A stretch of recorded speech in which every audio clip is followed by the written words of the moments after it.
Sound take 7 action. Rajput Kanhaiya Kumar को क्यों उतारा दिल्ली में? क्यों ना उतारें? क्या कन्हैया कुमार ने गलती की है? क्या कन्हैया कुमार ने ऐसा कोई काम किया है? और या भारतीय जनता पार्टी के लोगों से पूछ के उतारे या मीडिया के मित्रों से पूछ के उतारे? जो लड़का पूरे देश में सांप्रदायिकता के खिलाफ अलख जगा रहा है, जो लड़का संविधान को बचाने की बात कर रहा है, जिस लड़के के खिलाफ पूरे देश में भारतीय जनता पार्टी और उसकी समर्थक मीडिया, मैं न्यूज 24 को फिर नहीं कह रहा हूं, भारतीय जनता पार्टी और उसकी समर्थक मीडिया जिस तरीके से उसको टुकड़े टुकड़े गैंग, टुकड़े टुकड़े और क्या नाम उल्टी सीधी बातें कर रहे हैं, तो क्या हम अपने एक राजनीतिक कार्यकर्ता की हत्या होने दें? नहीं होने देंगे। बहुत स्पष्ट रूप से। अच्छा, ओके, पहले मैं एक बात स्पष्ट कर दूं सुरेंद्र भाई, पहले मैं एक बात स्पष्ट कर दूं। आपने कहा क्यों ना उतारे, मैंने ये सवाल नहीं किया कि आपने क्यों उतारा जी। क्यों उतारा से मेरा मकसद ये था सवाल पूछने का, आपकी रणनीति क्या है? कन्हैया कुमार को आपने क्यों उतारा? क्यों उतारा ऐसे नहीं कि क्यों उतार दिया भाई, नहीं, आपकी रणनीति क्या है? कन्हैया को क्यों उतारा? चुनाव में एक ही रणनीति होती है, जीतने के लिए उतारा है। सही पकड़े हैं। मनोज तिवारी को जो रिमोट से लहंगा उठाता है महिलाओं की, उसको परास्त करने के लिए उतारा है। मनोज तिवारी जो अश्लील, भोंडे, नीच और निर्लज्ज भोजपुरी गाने गाता है और पूरे महिला समाज को और भोजपुरी समाज को और भोजपुरी भाषा का अपमान करता है, उसको हराने के लिए उतारा है। मनोज तिवारी की जो थेथरई है, जिस तरीके से मनोज तिवारी ने पूरे भोजपुरी समाज का अपमान किया है, उसका परास्त करने के लिए उतारा है। बिहारी वर्सेस बिहारी होगा। नई दिल्ली में जिस तरीके की बात मनोज तिवारी करते हैं, उसके खिलाफ उतारा है। तुम्हें शर्म है? कुछ शर्म आया है? अच्छा, एक बात बताइए, आपको बिल्कुल डर नहीं लगा? आपको बिल्कुल बेचैनी नहीं हुई या मन में बिल्कुल शंका पैदा नहीं हुई? ये वही कन्हैया कुमार हैं जिन पर टुकड़े टुकड़े गैंग के आरोप लगे, देशद्रोही नारों के आरोप लगे, जेल भी गए। अब बीजेपी इसको भुनाएगी और भुना लिया। देखिए, टुकड़े टुकड़े गैंग के आरोप आप पर लगने लगे। पूरा चुनाव अगर घूम गया, पलट गया, हालांकि वैसे भी सर्वे सारे इन्हीं को आगे दिखा रहे हैं, और नुकसान हो गया इसका तो तेरा तो गेम बजाना पड़ेगा। देखिए, प्रधानमंत्री नरेंद्र मोदी जी से लेकर के भारतीय जनता पार्टी के निचले लेवल के कार्यकर्ता तक आज की डेट में हार के डर से हताश है, निराश है, और इसी वजह से सांप्रदायिकता की बातें कर रहे हैं, संविधान विरोधी बातें कर रहे हैं। देश के उस संविधान ने कन्हैया कुमार को बिल्कुल क्लियर किया है कि उन्होंने कोई टुकड़े टुकड़े वाली बात नहीं की। अगर वो राजद्रोही या राष्ट्रद्रोही होते तो अभी जेल में होते। आज की डेट में अगर उनको कानून ने छोड़ रखा है, तो इसका मतलब क्या हुआ? इसका मतलब यह हुआ कि भारतीय जनता पार्टी वाले अदालतों की भी अवमानना करते हैं। भारतीय जनता पार्टी वाले अपने चुनावी लाभ के लिए इस तरीके की नीच, निर्लज्ज और राष्ट्रद्रोही बात करते हैं। भारतीय जनता पार्टी वालों के यहां जो शामिल हो जाता है, वो ना तो भ्रष्टाचारी रहता है, ना राष्ट्रद्रोही रहता है।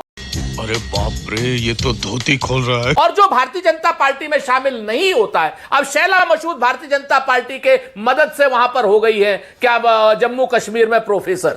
आप बताइए मुझे, आरपी सिंह जी बताएं या नरेंद्र मोदी बताएं कि वो टुकड़े टुकड़े गैंग वाली है, वो टुकड़े टुकड़े गैंग वाली है, या फिर वो टुकड़े टुकड़े राष्ट्रभक्त हैं?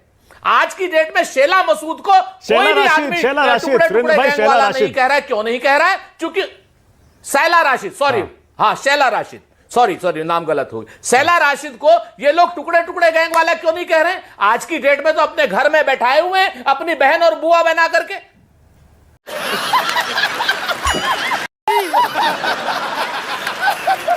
क्यों बैठा? एक बात बताइए, वो दोनों के ऊपर एक ही आरोप था ना, कन्हैया को।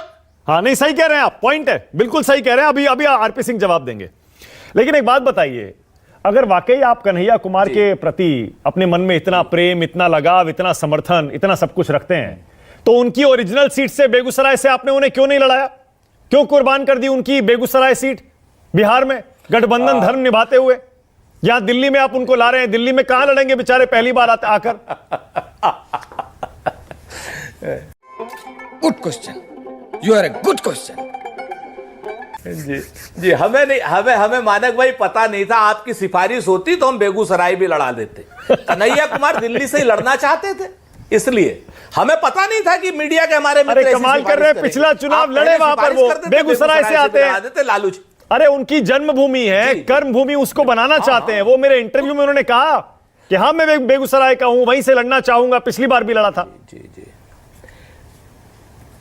मैं जिम्मेवारी से कहता हूं, अभी 4 दिन पहले मेरी कन्हैया से बात हुई थी, मैं जब दिल्ली आया था आपसे भी मिला था, उस ड्यूरेशन में जयराम जी के यहां पे कन्हैया मुझसे मिले थे, बहुत स्पष्ट रूप से वो दिल्ली लड़ने की बात कर रहे थे, दिल्ली में उनका इंक्लिनेशन था और पार्टी ने उनको उम्मीदवार इसलिए बनाया बहुत स्पष्ट रूप से कि दिल्ली चुनाव उनके लिए जीतना जरूरी है। एनएसयूआई के वो हेड हैं और जिस तरीके से वो पूरे राष्ट्र में घूम घूम करके काम कर रहे हैं, उनकी उपयोगिता दिल्ली में ज्यादा अच्छी है। पार्टी जो अच्छा सोचेगी वो करेगी। बाकी रही भारतीय जनता पार्टी की, तो एक बड़ा पुराना शेर था मानक भाई, कहते ना कि कैसे कैसे सपने पाले बैठे हैं, सब पानी में कांटा डाले बैठे हैं।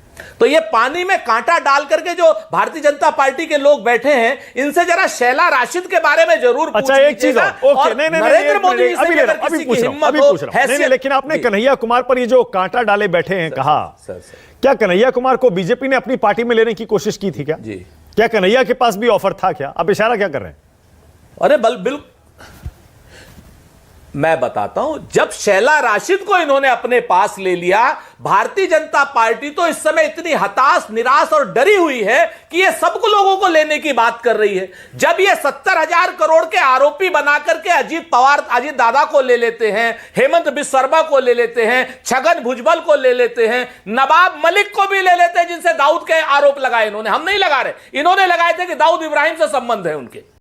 अरे बाप रे, ये तो धोती खोल रहा है।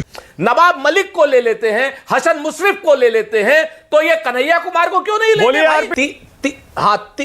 3 चीजें बड़ी स्पष्ट। शैला राशिद जो थी, अभी कश्मीर में जब प्रधानमंत्री गए थे मंच पर थी, किस हैसियत से थी जरा आप आरपी सिंह जी बता दें, नंबर 1। नंबर 2, इनके बड़े प्यारे दोस्त हैं मनिंदरजीत सिंह सिरसा, क्या नाम, अकाली दल, जिन्होंने बाकायदा जिस तरीके से लड़ाई लड़ी थी खालिस्तान के समर्थक जो लोग थे यहां पर सुप्रीम कोर्ट तक, उनको ये लोग क्या कहते हैं?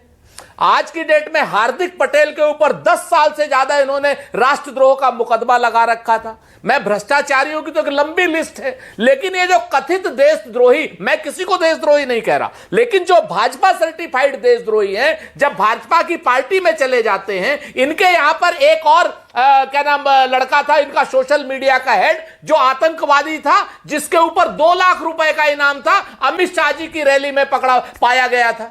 तो आप जनता माफ नहीं करेगी।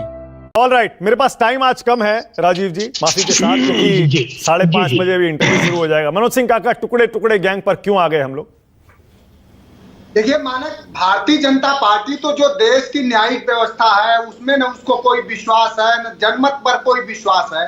ये सिर्फ और सिर्फ तानाशाही और तालिबानी इनका जो हुकूमत है, उन पर, उनके बनाए हुए जो अवधारणा है उस पर आपको विश्वास करना पड़ेगा। अब ये देश चेतना संपन्न अवधारणा से और न्यायिक अवधारणा से नहीं चलेगा। जिस व्यक्ति को अगर न्यायालय मानती तो उसे जेल होता, अगर वो सेडिटेशन के अगर वो आरोपी होते तो जेल होते।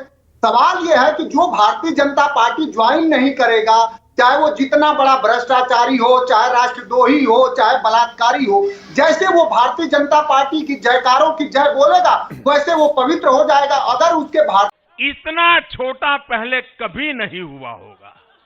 भारतीय जनता पार्टी के कुकर्मों के प्रति, उनके अन्याय के प्रति कोई भी सवाल खड़ा करेगा तो इस देश में राष्ट्रद्रोही होगा। ये भारतीय जनता पार्टी की अवधारणा है, लेकिन दुर्भाग्य से ऐसा है नहीं।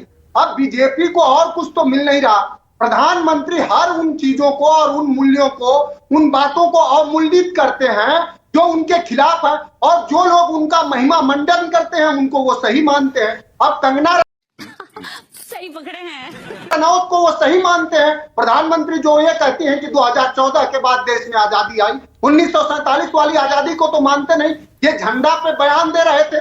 जो लोग आजादी के बाद 52 साल तक अपने आदर्श संस्थान आरएसएस के घुसखोरों ने और चंदा चोरों ने और माफीनामे के सहारे जीवन जीने वालों ने 52 साल तक तिरंगा नहीं फहराया, ये दूसरे को तिरंगा पे अपना बखान कर रहे हैं, तो स्वयं अरे माफी तुम चुल्लू भर पानी में जाके डूब के मर जाओ।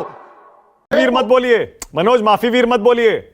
आप ही क्यों? के क्या इंडिया, हो जाएगा? अरे आप ही के इंडिया गठबंधन में शिवसेना उद्धव ठाकरे गुट नाराज हो जाएगा। भाई मत बोलिए माफी वीर। मेरी बात सुनिए, जो जिसकी जो बात है वो कही जाएगी, क्या नहीं कहेगा जाएगा। नाथूराम गोडसे को मानने वाले लोग और गांधी के मूर्तियों पर, स्मृतियों पर जाके झूठा सर रखने वाले लोगों को आप माफी वीर नहीं बोलेंगे अच्छा, तो क्या बोलेंगे? अरे भाई तो भाई उद्धव ठाकरे नाराज हो जाएंगे, सोच लीजिए। हमें क्या है, कौन नाराज हो जाएगा? हमें क्या है, आपका गठबंधन है, आपको बचाना है। मैं तो आपको सलाह दे रहा हूं। मुझे ना बचाइए, इस देश के जनमानस को बचाइए। सही बात कह देने पर नेशनल दस्तक और बोलता हिंदुस्तान जैसे संस्थानों को बंद किया जा रहा। आपने तो वैचारिक रूप से आरपी सिंह को नंगा कर दिया कि एक ही मुकदमे में सहला राशिद और कन्हैया कुमार दोनों थे। अब एक इनको ज्वाइन कर लिया तो वो पवित्र हो गई, एक ज्वाइन नहीं करा तो वो अपवित्र है। जो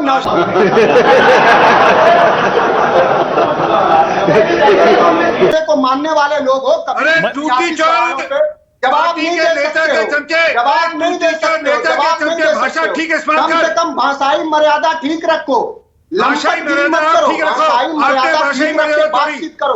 तो आज बताओ टूटी इस चोर- देश का 83% युवा बेरोजगार क्यों है?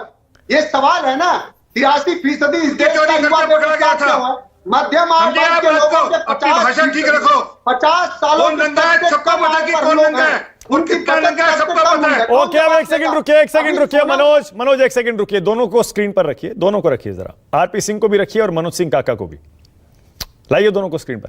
नहीं मनोज, आरपी सिंह सही कह रहे हैं, थोड़ा भाषा की मर्यादा रखिए। आपने कहा नंगा कर दिया, ऐसे मत बोलिए। नहीं ऐसे मत बोलिए, सुनिए ना। अरे नहीं एक मिनट रुकिए तो सही, मेरी बात सुनिए।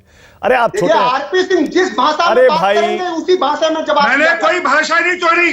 टूटी चोर नेता के चलते ठीक भाषा इस्तेमाल कर। मत करो, मैंने जो बुनियादी सवाल पूछा उस पर बात बुनियादी करो। सवाल नहीं है, तुम्हारी औकात नहीं है। अरे आरपी सिंह जी आप भी ठंड रखिए। अरे रुक जाइए, अरे रुक जाइए एक मिनट, रुक जाइए आरपी सिंह, एक सेकंड रुक जाइए, बंद करिए। आरपी सिंह जी आप भी थोड़ा ठंड रखिए, रुक जाइए। छोटे हैं मनोज सिंह काका आपसे, रुक जाइए। कोई बात नहीं, हटाइए स्क्रीन से, हटाइए एक सेकंड। दोनों ठंडा पानी पीजिए, हटाइए स्क्रीन से। सुरेंद्र राजपूत कन्हैया की जमानत जब्त हो जाएगी, आरपी सिंह कह रहे हैं। जल्दी से बोलिए, पीएम का इंटरव्यू आने वाला है।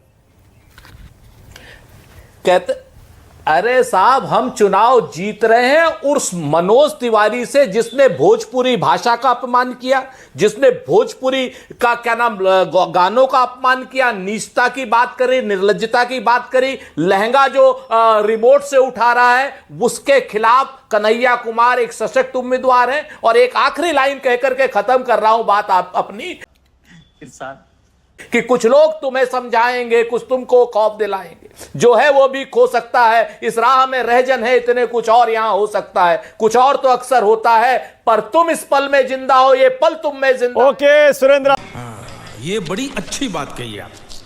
खत्म, bye bye, tata, goodbye, गया।